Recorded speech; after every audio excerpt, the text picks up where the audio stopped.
Episode के start में हम लिन के ग्रैंडपा को देखते हैं जो बहुत ही ज्यादा गुस्से में होते हैं। तब वहाँ लिन के फादर क्विंग आते हैं जो उनसे कहते हैं आप इतने ज्यादा गुस्से में क्यों हो। जिस पर ग्रैंडपा कहते हैं मेरे गुस्से की वजह तुम ही हो। जब मैंने तुम्हारी शादी होंग से तय की थी तब तुमने उससे शादी क्यों नहीं की थी, तुमने उसके बजाय उसकी बहन से शादी कर ली। इस वजह से वो तुमसे बहुत ही ज्यादा गुस्सा है और इसीलिए उसने लिन को पकड़ लिया था। ये सारी गलती तुम्हारी है। अगर तुम मेरी बात सुन लिए होते तो आज लिन को इतनी सारी मुसीबतें नहीं उठानी पड़ती।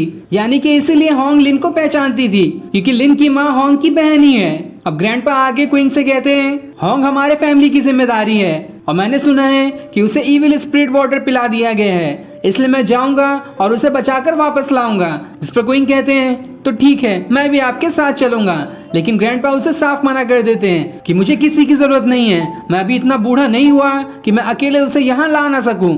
सबसे पहले मैं उसे बचाकर चू के पास लेके जाऊंगा ताकि वो उसका इविल स्पिरिट वाटर निकाल सके और फिर मैं लिन से मिलूंगा और फिर दोबारा वापस आ जाऊंगा। दूसरी तरफ हम सुओ और चाओ को देखते हैं जो उस डॉक्टर की बॉडी के पास से मिले नोट को प्रिंस के पास लेकर आते हैं, जिसे पढ़कर प्रिंस कहता है मुझे तो यकीन ही नहीं हो रहा कि साकुरा प्रेग्नेंट है। इस नोट के हिसाब से तो यही बताया जा रहा है कि साकुरा प्रेग्नेंट है और अगर ऐसा है तो ये तो बहुत ही ज्यादा अच्छी बात है क्योंकि किसी भी प्रिंसेस का शादी से पहले प्रेग्नेंट होना बहुत बड़ा क्राइम है और इस वजह से मैं उसे रास्ते से भी हटा सकता हूँ। मैं सभी को इसके बारे में जाकर बता दूंगा, लेकिन हमें अभी और ज्यादा प्रूफ चाहिए। इस नोट से कुछ भी साबित नहीं होता कि ये नोट सही है या फिर गलत। चाओ कहता है मैंने एक और बात सुनी है कि कुछ दिनों बाद टॉम अटैकिंग ग्रुप और गार्डियन ग्रुप की फाइट होने वाली है। जिस पर प्रिंस कहता है ये तो बहुत ही ज्यादा अच्छी बात है, हम भी उनसे लड़ने जाएंगे और सबसे पहले हम अपने इविल आर्मी को भेजेंगे ताकि वो उनसे लड़ सके और फिर हम सभी को मार देंगे।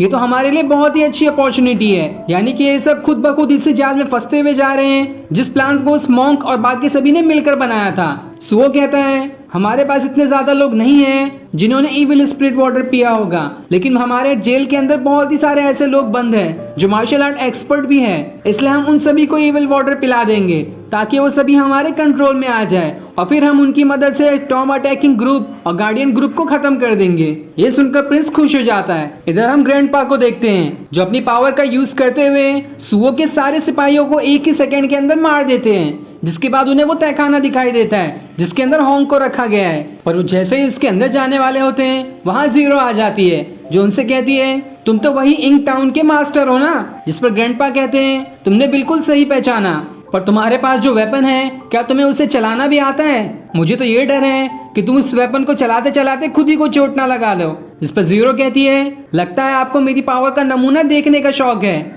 इसलिए वो अपने पावर्स को एक्टिवेट करने लगती है। जिस पर ग्रैंडपा भी तैयार हो जाते हैं, जिसके बाद जीरो ग्रैंडपा के ऊपर उस वेपन की मदद से बहुत ही जोर का अटैक करती है जिस वजह से वो दो टुकड़े में बदल जाते हैं। ये देखकर जीरो कहती है इस वेपन को चलाना तो बहुत ही ज्यादा आसान है।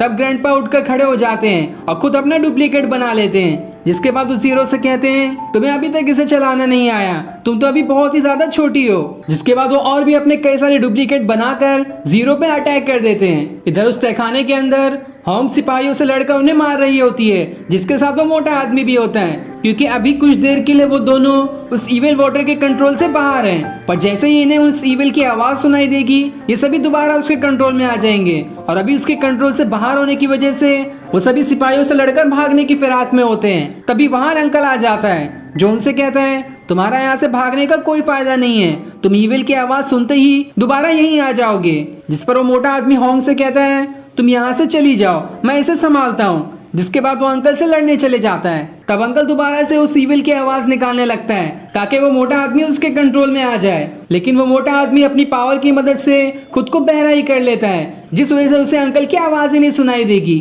तब वो दोबारा से अंकल से लड़ने चले जाता है। इधर ग्रैंडपा और जीरो की अभी तक लड़ाई हो रही होती है। तभी वहाँ ग्रैंडपा को होंग दिखाई देती है, इसलिए वो जल्दी से उसके पास जाकर उसे बेहोश कर देते हैं और वहीं जीरो ग्रैंडपा के डुप्लीकेट से लड़ रही होती है। जिसके बाद ग्रैंडपा होंग को लेकर वहां से चले जाते हैं। दूसरी तरफ चू कल्टीवेशन करते हुए हान के अंदर से उस इविल स्पिरिट वाटर को निकाल रही होती है और वहीं उस चेंबर के ऊपर शीक्यूब, फेंगली और लिन होते हैं। तभी वहाँ ग्रैंडपा होंग को लेकर आते हैं जो सभी से कहते हैं मैंने सुना है चू को इविल स्पिरिट वाटर निकालने आता है, इसलिए मैं होंग को यहाँ लेकर आया हूँ। तभी उस चेंबर के ऊपर से हान आती है जिसके अंदर से इविल स्पिरिट वाटर पूरी तरह से निकल चुका था। ये देखकर सभी खुश हो जाते हैं। दूसरी तरफ हम साकुरा और उसके पूरे साथियों को देखते हैं जो जंगल में से आगे बढ़ रहे होते हैं और तभी वहाँ बहुत ही ज्यादा धुआं आने लगता है और फिर उस धुएं का फायदा उठाकर जीरो वहाँ पे अपने वेपन से उन पर अटैक कर देती है, जिस वजह से साकुरा की बग्गी गिर जाती है। इधर मूरोंग के पास डायरेक्टर आती है जो उससे कहती है साकुरा जब यहाँ आ रही थी तो उस पर किसी ने अटैक कर दिया, जिस वजह से उसकी बग्गी गिर गई है। ये सुनकर मूरोंग एकदम घबरा जाता है और जल्दी से साकुरा को देखने जाता है जो काफी ज्यादा रो रही होती है। वो मूरोंग से कहती है हमारा बेबी अब नहीं रहा। ये सुनकर मूरोंग एकदम ज्यादा गुस्सा हो जाता है और गुस्से में कहता है जो भी इसके पीछे है मैं उसे जिंदा नहीं छोड़ूंगा। इधर हम डूगू और उसके पूरे सिपाहियों को देखते हैं जो डूगू के फादर का फ्यूनरल कर रहे होते हैं,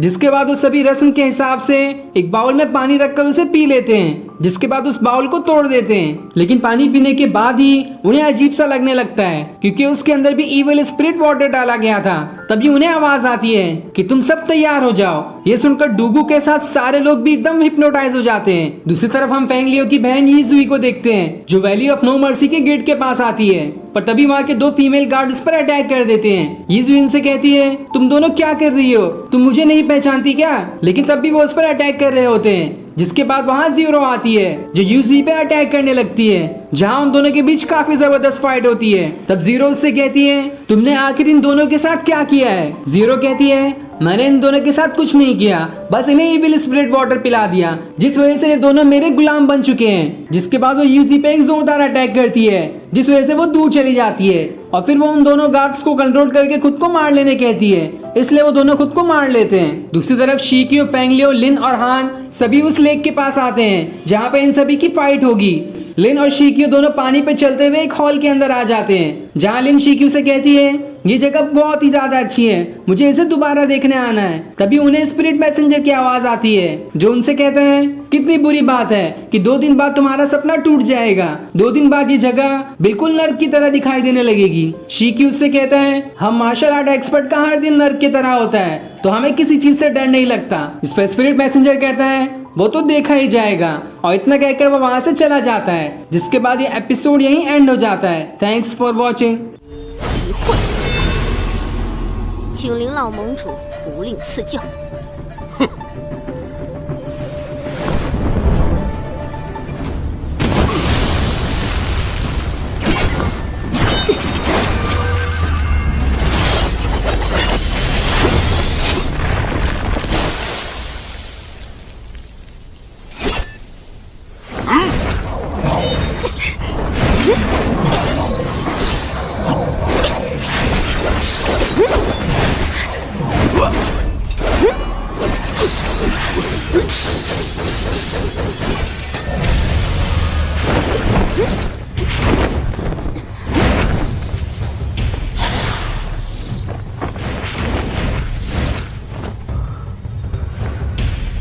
不玩了，那些光闪得我眼都快瞎了。